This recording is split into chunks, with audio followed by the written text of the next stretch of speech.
Roads. They're those things you drive on. Streets, avenues, crescents, lanes, alleys, even pavements if you don't understand the difference between where people can go and where vehicles can go. Roads have been in Britain since before the invention of cars and have become an integral part of British culture through our need to complain about everything and anything that we can. But what is this introduction, you ask? Why am I asking these questions? Why do people in the UK drive on the wrong side of the road? Disclaimer: as a resident of the UK, I'm legally allowed to say that we drive on the wrong side of the road. Citizens who reside outside of the UK must gain a 421 nagging permit from the Killjoy Department of the House of Lords or face a fine. My search into the question, why do people in the UK drive on the wrong side of the road, came from a research session when working on the previous mine Mumbles. Why do windows in the UK open outwards? And I fell into a research spiral, because I get distracted easily, and because at first I thought that there could be a connection to do with which side of the road was driven on, and which way a window was opened. Spoiler alert, there wasn't. You might wonder why I thought this originally at all. But I don't know. Some people think the moon landing was faked. There has to be some sort of thought process going on, right?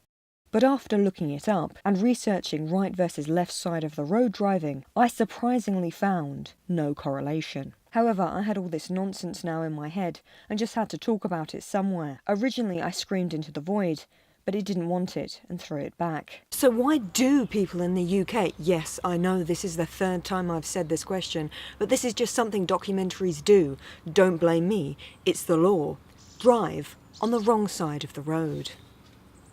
It seems that 2/3 of the world drive on the right side of the road, upsettingly making it the correct side of the road by the double-meaning linguistic games of the English language. Most of the places that drive on the left side outside of England is, well, because they were invaded and just kind of kept it, except for the small percentage of places, like Thailand, who just drive on the left, because that's what they do.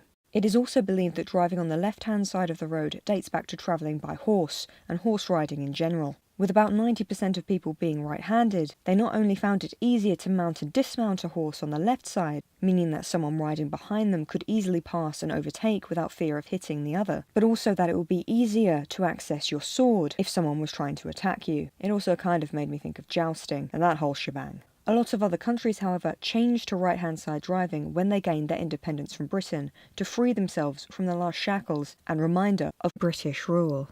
It seems as well that a lot of right-hand side driving is also in thanks to the French Revolution and Napoleon. Bonaparte, not dynamite.